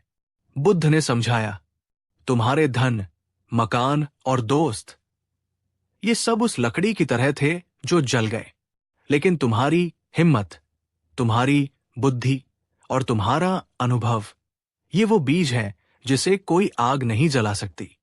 जब तक तुम यानी बीज जिंदा हो, तुम फिर से जंगल खड़ा कर सकते हो। बुद्ध ने सुदामा को एक मंत्र दिया, चरैवेति, चरैवेति, जिसका अर्थ है चलते रहो, चलते रहो। बुद्ध ने कहा, रुकना मत, हार मत मानना, समय बदलेगा, ये प्रकृति का नियम है। सुदामा को एक नई दृष्टि मिली। उसे समझ आया कि उसने सिर्फ साधन खोए हैं, साध्य यानी खुद को नहीं। उसने आत्महत्या का विचार छोड़ दिया। दोस्तों, हम अपनी बाहरी परिस्थितियों से अपनी पहचान जोड़ लेते हैं। मैं बैंक मैनेजर हूं। जब नौकरी जाती है तो हमें लगता है मैं मिट गया। नहीं, आप अभी भी वही हैं। आपके पास अभी भी आपका दिमाग, आपके हाथ पैर और आपकी सांसें हैं। यही आपकी असली पूंजी है। सुदामा वापस शहर गया। उसके पास व्यापार करने के लिए पैसा नहीं था, लेकिन उसके पास अनुभव था। उसने शर्म छोड़ दी। उसने बाजार में एक छोटी सी जगह पर बैठकर टूटी फूटी चीजों की मरम्मत करना शुरू किया। लोग उस पर हंसते थे, देखो, करोड़पति सेठ आज कबाड़ी बन गया है। लेकिन सुदामा को बुद्ध की बात याद थी, ये भी बीत जाएगा। उसने मेहनत की, उसने ईमानदारी से काम किया। धीरे धीरे उसकी ईमानदारी की चर्चा होने लगी। लोग उस पर भरोसा करने लगे। उसे छोटे छोटे ऑर्डर मिलने लगे। उसने एक एक पैसा जोड़ा। उसने अपनी जरूरतों को कम किया। 2 साल, 3 साल, 4 साल, 5 साल बाद सुदामा ने फिर से अपनी दुकान खोली। 10 साल बाद वो फिर से नगर का सबसे बड़ा व्यापारी बन गया। लेकिन इस बार वो सिर्फ अमीर नहीं था, वो विनम्र और दयालु भी था। उसने अपनी कमाई का एक बड़ा हिस्सा गरीबों की मदद में लगाया, क्योंकि वो जानता था कि गरीबी का दर्द क्या होता है। जब वो दोबारा बुद्ध से मिला तो वो रेशमी वस्त्रों में नहीं, बल्कि साधारण कपड़ों में था। उसने बुद्ध के चरण छुए और कहा, भगवन, आपने सही कहा था। वो रात बहुत काली थी, लेकिन सुबह जरूर हुई, और ये सुबह पिछली सुबह से ज्यादा चमकदार है। दोस्तों, सुदामा की वापसी हमें क्या सिखाती है? गिरना बुरा नहीं है, गिरकर पड़े रहना बुरा है। अगर आप आज अंधेरे में हैं तो खुश हो जाइए, क्योंकि अब आपके पास जाने के लिए सिर्फ एक ही दिशा है, ऊपर की ओर। क्या आप तैयार हैं अपनी राख से फीनिक्स पक्षी की तरह दोबारा उठने के लिए? कमेंट में लिखें, मैं उठूंगा। बुद्ध ने सुदामा और अपने शिष्यों को अनित्यता का सिद्धांत समझाया। बुद्ध ने कहा, इस संसार में कुछ भी स्थायी नहीं है, न सुख न दुख। अगर आज दिन है तो रात होगी, अगर आज रात है तो दिन होगा, अगर आज पतझड़ है तो वसंत आएगा। हम दुख में इसलिए टूट जाते हैं क्योंकि हम सोचते हैं कि ये हमेशा रहेगा, और हम सुख में इसलिए घमंडी हो जाते हैं क्योंकि हम सोचते हैं कि ये भी हमेशा रहेगा। दोनों ही भ्रम है। बुद्ध का सूत्र, ये वक्त भी गुजर जाएगा। जब आप इस सत्य को समझ लेते हैं तो आपको एक अद्भुत धैर्य मिलता है। आप रोते नहीं हैं, आप बस इंतजार करते हैं। आप अपना काम करते रहते हैं और समय को अपना काम करने देते हैं। दोस्तों, समय सबसे बड़ा मरहम है। आज जो घाव आपको जानलेवा लग रहा है, 1 साल बाद वो सिर्फ एक निशान भर रह जाएगा। भरोसा रखिए, ब्रह्मांड आपको सजा नहीं दे रहा, वो आपको मांझ रहा है। तो दोस्तों, आज हमने क्या सीखा? 1. अंत नहीं, आरंभ हर अंत एक नई शुरुआत है। राख में भी